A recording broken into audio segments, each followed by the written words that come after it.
My name is Dave Schefcik, and this is my winter village that I've built with a few other builders. This started as a project 3 years ago when I just had a few of the winter village sets under my Christmas tree, and I decided to build the sets into what they'd actually look like if they were a real building instead of a facade.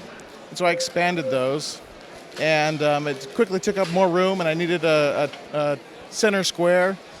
And then from there, it took on a life of its own. I met a fellow builder who had built the ski slope. That's Wayne Hussey and his wife Terrie Landers.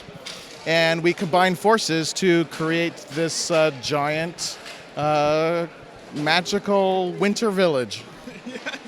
And it's been neat to see this evolve over the years. So is this the biggest winter display you've ever had? This is the biggest display. Okay. This is about as big as it can get because it takes about 15 hours to set up.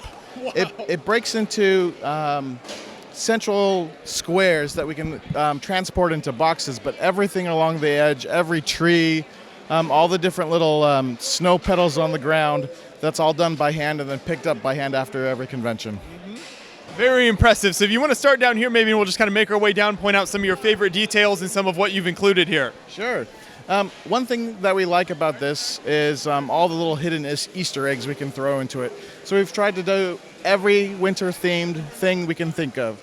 In the back corner, that is actually the Santa's workshop that we've changed into a church because we wanted to pay homage to all of the Winter Village sets. Harry Potter and Hermione there visiting their Harry's grave at Godric's Hollow in a snowy scene in the winter. Kids love that.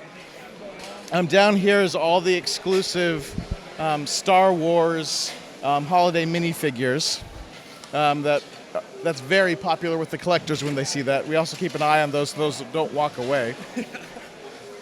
This little tram right here is based on the design by Miro Dudas. And it's just a brilliant addition. I think those instructions are available online. Up here, the little dog sled, that was one of the BrickCon's con models that worked just perfectly. In the back corner, we have the hidden Tardis. They have, Doctor Who has Christmas episodes, so each of those people in there are enemies in a Christmas episode, so they all have a purpose. You have Santa ringing the bell for some money there.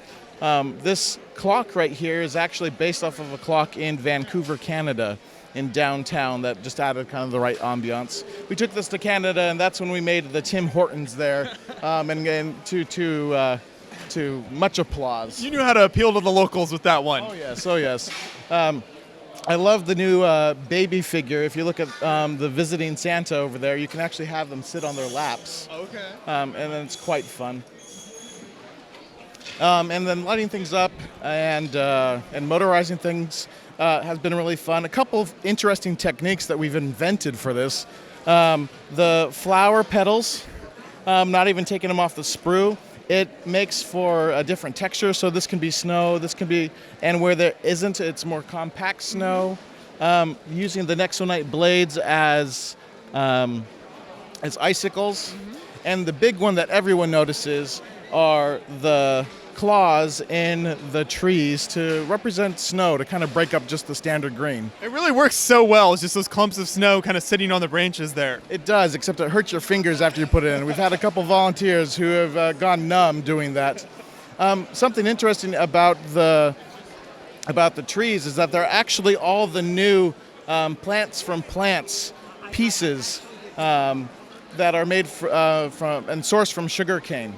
We wanted to kind of make a statement that in this idyllic future that all the trees can be renewable, and so it was Lego helped us out there getting all the trees.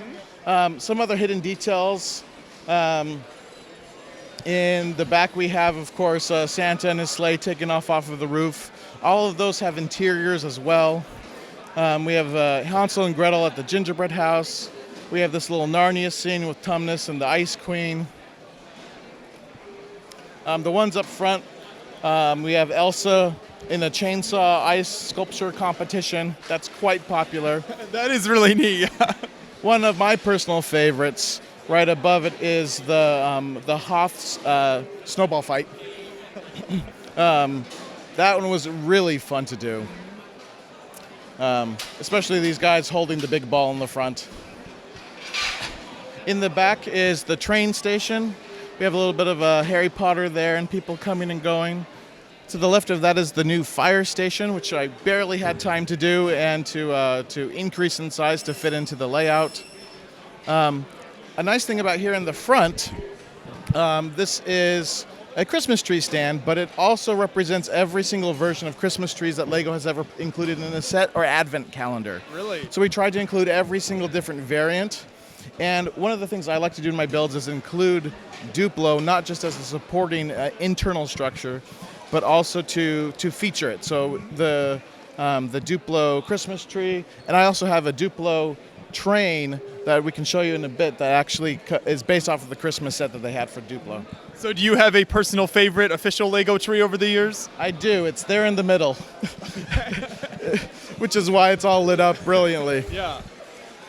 This ski lift was done by Wayne Hussey, along with the mountain. A lot of white brick was used for that. And it's all supported on the inside just with a lattice of actual brick. And then this design of this little cider mill, kind of like Grandma's house, is based on a design of Mir Dudis's as well. And I think he'll have instructions for that available as well. A great use of techniques and slopes, and it actually even has some working water wheel on the slide. And of course, it's not on right now, but the Santa's sleigh and the reindeer, that's based on JK Brickworks. Okay. And he has posted instructions for that online too. So this is, in general, the whole village is kind of a community effort. It's this person's idea, this person's idea. It takes a village to set it up and take it down.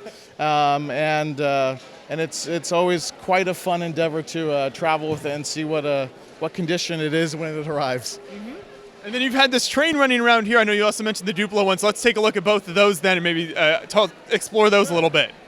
The train, we wanted to have every single LEGO Winter Village train in there, and it actually represents the new train modified, but also the center carriage here is an homage to the original Winter Village train that was one of the earlier sets that they ever announced. And it's nice to have Santa twirling over there rather than the Christmas tree. He had one too many eggnog. And then I also created a 9-volt Duplo train. We rotate them every now and then. LEGO released a Duplo Christmas set that had one of the reindeer, the sleigh, and Santa. And I wanted to make a powered 9-volt Duplo train. And I had to, of course, get 8 of the set so we could have all the reindeer represented. So when we're not running the other train, this one pleases the kids quite a bit as it goes around the corners. Mm-hmm. So you've got the big Duplo base on that. You don't see that type of train very often. Are there any struggles or challenges of keeping that running? Actually, yes, because one, it doesn't attach to the regular system that well. It doesn't have too much of clutch power. And so we have to be very careful about where we and what exact studs we use to connect everything to make sure it at least stayed together around the track. Yeah, but it's a very different type of train, so it looks really nice. And so then what are the plans for the whole layout in the future here? We're going to box it up and rent a storage unit and maybe pull it out in another decade. There you go. That works. So somebody in the future at some point might see this, but I'm glad we're able to have you take us through it all. It's really beautiful, so many fun little details and everything, and you can definitely tell all the thought you put into this over the years. Well, thank you so much, and hopefully it doesn't, the white brick doesn't age too poorly. That's true. Yeah, you never know with LEGO, but thanks, Dave. I appreciate you taking us through the whole thing. All right. Merry Christmas.